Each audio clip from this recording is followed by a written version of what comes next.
It's always easier to have friends than to have enemies. And when you have diverse people, well, let's make it practical. Let's make it practical. Let's take a classical example in the floods recently in Citrusdal in the Western Cape and Vredendal. We went to the areas, you couldn't fly helicopters. The wind was too strong, the rain was too strong, the roads were cut off, boats couldn't move, and you couldn't get into the area where people were without food and water for almost 4 days. Together with the SAPS, the disaster management, municipality, pilots, gift of the givers teams, and eventually we called in the farmers and the community leaders. The farmers then took us to a road that a farm had connecting to Vredendal. And slowly we found a bridge that was submerged in water. The engineers came on site and said, "Are you willing to take the chance?" My driver said yes.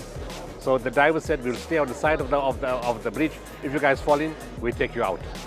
And together in that kind of combination, we worked, and the first truck went across, the second truck went across, and with the community leaders, the municipality, disaster management, SAPS, all of us together, we managed to deliver food, bottled water, hygiene packs, and support to people who were cut off from the rest of the country at that period of time.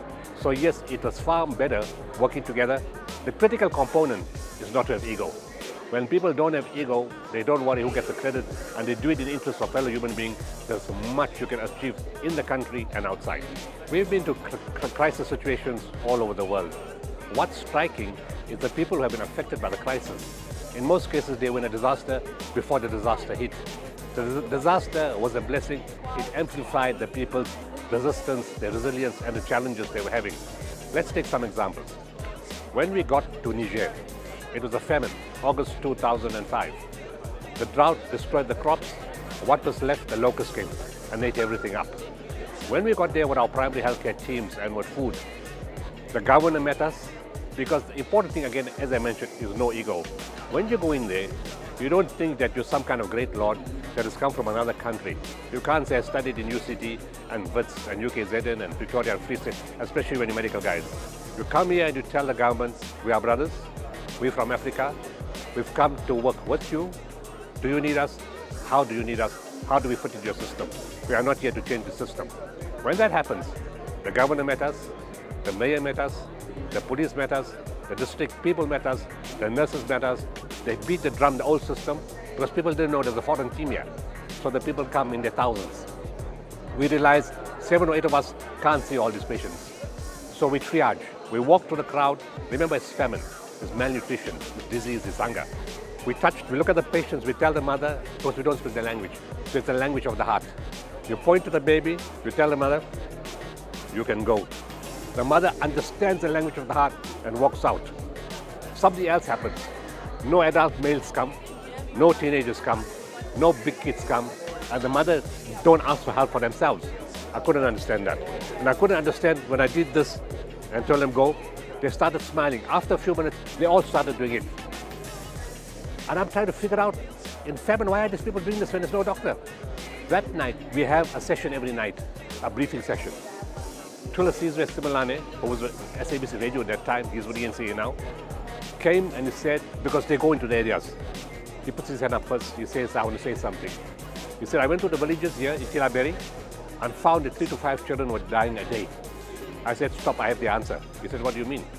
I said, adult males didn't come, mothers didn't take treatment, teenagers didn't come, and big kids didn't come because they knew we had limited resources. So they were prepared to sacrifice themselves so the other kids that were really ill could benefit, so they don't become part of the statistics of death.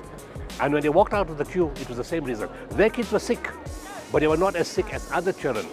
But the crucial point to remember is there is no guarantee another medical team is coming in 10 days' time. There's no guarantee food is coming in 10 days' time. So the chances are that in 10 days' time, their child is going to be sick as the very critical child now. But they made the supreme sacrifice.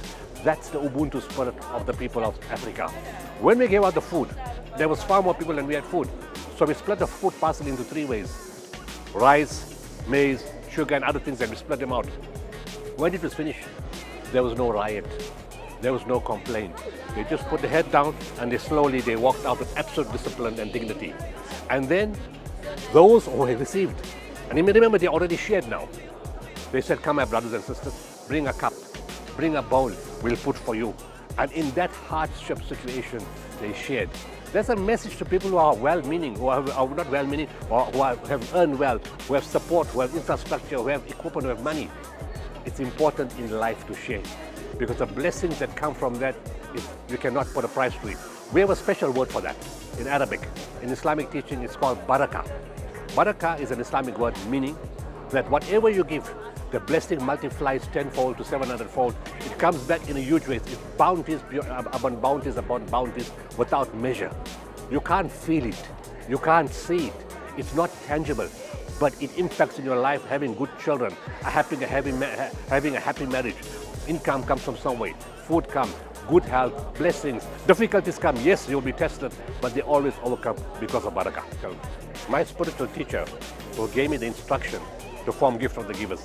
Remember, I didn't get up one morning and say to myself, I'm going to form an organization. Never happened like that. It's totally spiritual, a spiritual instruction from a person several thousand kilometers away in Istanbul. It's a long story how I even met him. By coincidence. In the spiritual world, there is no coincidence.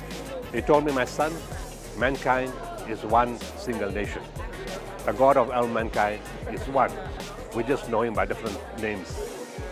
Any person, imam, sheikh, priest, pandit, rabbi, who promotes violence, extremism, discord, conflict, confrontation, is not a man of God. Don't follow him. Anyone who preaches love, kindness, compassion, and mercy is a man of God. Follow him and always look after dignity of people.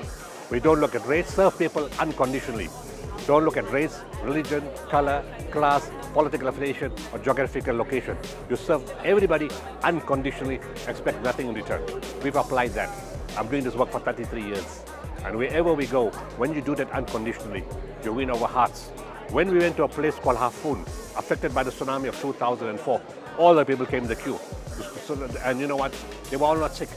But all they wanted was reassurance that a medical team came because they haven't seen doctors. And you ask them, what's your problem? I had a headache 6 months ago.